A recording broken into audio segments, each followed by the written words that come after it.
नमस्कार। BSc first year की botany की ऑनलाइन क्लासेज में आपका स्वागत है। पिछले वीडियो में हमने कवक का वर्गीकरण पढ़ा था, जिसके अंतर्गत हमने एलेक्ट्रोपोलिस का वर्गीकरण, टिपो का वर्गीकरण, इसके अलावा एंसवर्थ का वर्गीकरण और इसके अलावा मेम्स और एलेक्ट्रोपोलिस का वर्गीकरण पढ़ा था। आज की इस वीडियो के अंदर कवकों का आर्थिक महत्व या इकोनॉमिक इम्पोर्टेंस ऑफ फंजाई उसके बारे में पढ़ेंगे।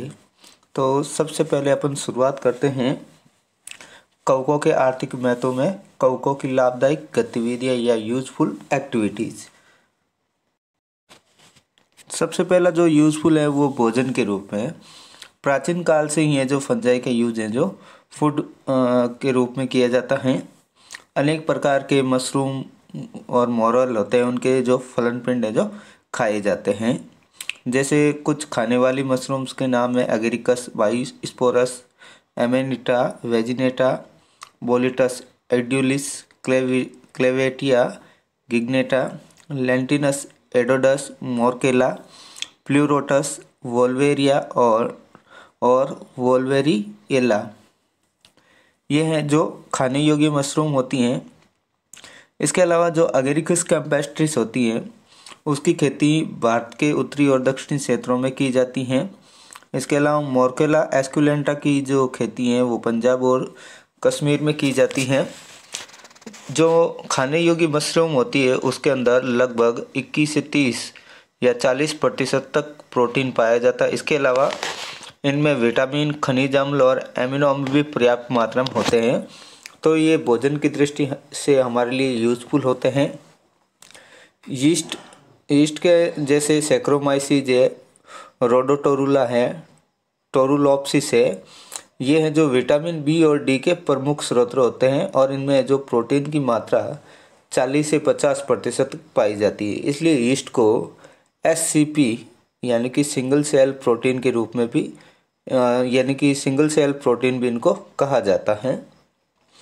म्यूकर व एंटी म्यूकर की जातियों से सुफू नामक भोजन बनाया जाता है। इसके अलावा जो सोयाबीन का राइजोपस की जातियों से किण्वन या फर्मेंटेशन कराकर टेम्पे नामक भोजन तैयार किया जाता है। तो टेम्पे नामक भोजन कैसे तैयार करते हैं?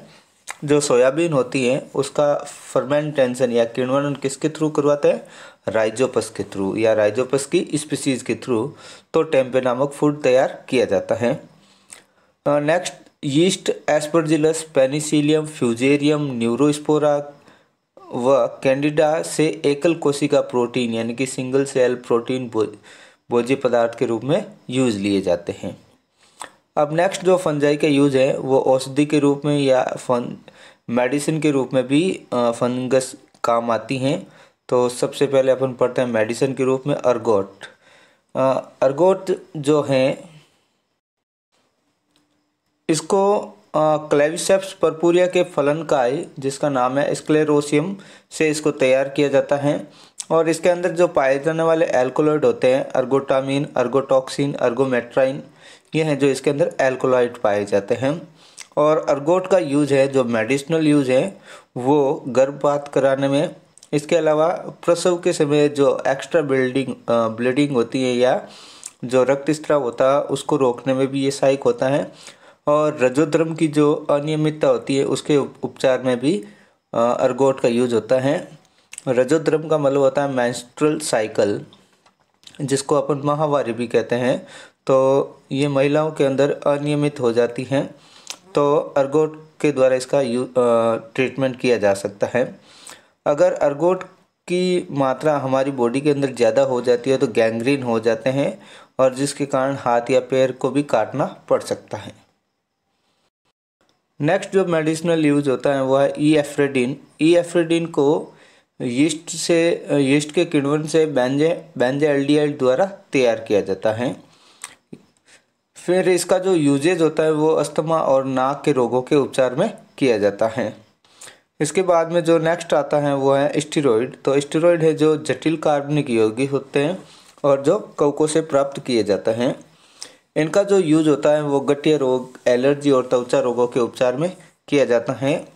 और पौधों के ग्लाइकोसाइड का राइजोपस निग्रिकेंस व एस्परजिलस नाइजर या नाइगर के द्वारा किण्वन कराने पर कार्टिसोन नामक स्टेरॉइड प्राप्त होता है। तो कार्टिसोन स्टेरॉइड का फॉर्मेशन कैसे किया जाता है? तो प्लांट्स के अंदर ग्लाइकोसाइड्स होते हैं, उनका फर्मेंटेशन किसके थ्रू होता है? या तो राइजोपस निग्रिकेंस या एस्परजिलस नाइजर से।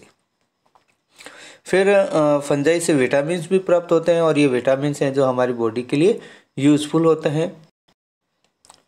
विटामिन सहायक सूक्ष्म पोषक होते हैं जो जीवधारियों की वृद्धि के लिए आवश्यक होते हैं। तो फंगस के अंदर विटामिन हैं जो प्रेजेंट रहता है, जैसे पेनिसिलियम, एस्परजिलस व यीस्ट के अंदर विटामिन बी और विटामिन बी कॉम्प्लेक्स है जो इनके अंदर प्रेजेंट रहता है। इसके अलावा एरिथ्रोमियम एसबी के जो विटामिन B12 का प्रमुख स्रोत है, और जो एक यीस्ट है जिसका नाम है रोडोटोरुला ग्रेसिलिस जो विटामिन ए का प्रमुख स्रोत है या सोर्स है। नेक्स्ट है एंटीबायोटिक मटेरियल या प्रतिजैविक पदार्थ। तो प्रतिजैविक क्या होता है? तो जीवों के वे उपापचय उत्पाद जो सूक्ष्म मात्रा में दूसरे जीवधारियों में प्रतिरोधी प्रभाव उत्पन्न करते हैं, क्या कहलाएंगे? एंटीबायोटिक। मेटाबॉलिक प्रोडक्ट होते हैं जो इनकी सूक्ष्म मात्रा भी क्या करती है? जीवों के अंदर प्रतिरोधी प्रभाव उत्पन्न करती है। जैसे कोई मान लो पैथोजन जो है हमारी बॉडी के अंदर एंटर हो जाता है, तो उसके अगेंस्ट है जो एंटीबायोटिक टैबलेट ली जाती है, और ये एंटीबायोटिक टैबलेट्स क्या करती हैं? उस पैथोजन के अगेंस्ट हमारी बॉडी के अंदर प्रतिरोधी क्षमता उत्पन्न करती हैं। जो एंटीबायोटिक है उसका सबसे पहले खोज है जो अलेक्जेंडर फ्लेमिंग नामक साइंटिस्ट ने की थी, और उस एंटीबायोटिक का नाम है पेनिसिलिन, और इसको पेनिसिलियम नोटेटम से प्राप्त किया गया। तो फंजाई से कौन कौन सी एंटीबायोटिक प्राप्त होती हैं, तो उसकी एक इंडेक्स दे रखी है, वो उस इंडेक्स के अंदर पढ़ते हैं। पेनिसिलिन नामक जो एंटीबायोटिक है वो पेनिसिलियम नोटेटम और पेनिसिलियम क्राइसोजोनियम से प्राप्त होती हैं, और ये हैं जो प्रभावी क्रिया हैं जो ग्राम पॉजिटिव होती हैं, और ये जीवाणुओं का नाश करने में यूज होती हैं। जो ग्राम पॉजिटिव बैक्टीरिया होते हैं उनको नष्ट करने के काम आती हैं। फिर जो सिफेलोस्पोरिन जो एंटीबायोटिक है वो एमेरीसिपोलस मिनियम नामक फंजाई से प्राप्त होती हैं, और ये भी बैक्टीरिया का नाश करती हैं। फिर नेक्स्ट जो एंटीबायोटिक वो एंटी एमिबिन जो एमेरीसिलोपस पुनेंसिस से प्राप्त होती हैं, और ये कृमिनाशी यानी कि जो पिनवर्म होते हैं उनको नष्ट करती हैं। इसके अलावा ये प्रोटोजोआ को भी नष्ट करती हैं। फिर ग्रीसियोफ्लेविन नामक जो एंटीबायोटिक हैं वो पेनिसिलियम नाइग्रिकेंस से प्राप्त होती हैं ये, और पेनिसिलियम ग्रीसियो फुलवम से प्राप्त होती हैं, और स्किन डिजीज़ के ट्रीटमेंट में हेल्प आती हैं। फिर जो पेनिसिलिक एसिड है वो पेनिसिलियम साइक्लोपियम से नामक कवक से प्राप्त होती हैं, और ये भी बैक्टीरिया को नष्ट करती हैं।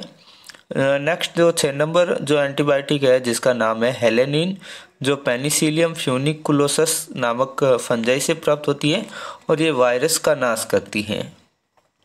नेक्स्ट 7 नंबर जो एंटीबायोटिक है जिसका नाम है प्रोलिफेरॉन जो एस्परजिलस प्रोलिफेरेंस नामक कवक से प्राप्त होती हैं, और तपेदिक के उपचार में काम आती हैं।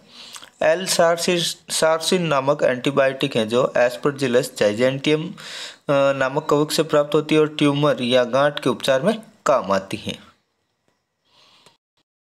नेक्स्ट जो 9 नंबर एंटीबायोटिक है जिसका नाम है फ्यूमिगेटिन जो एस्परजिलस फ्यूमिगेट से प्राप्त होती है, और ये कवक का ही नाश करती हैं। फिर एस्ट्रेलेजिक अम्ल जो एस्टिलोगोमेडिस से प्राप्त होती हैं, और ये कवक और जीवाणु दोनों का नाश करती हैं।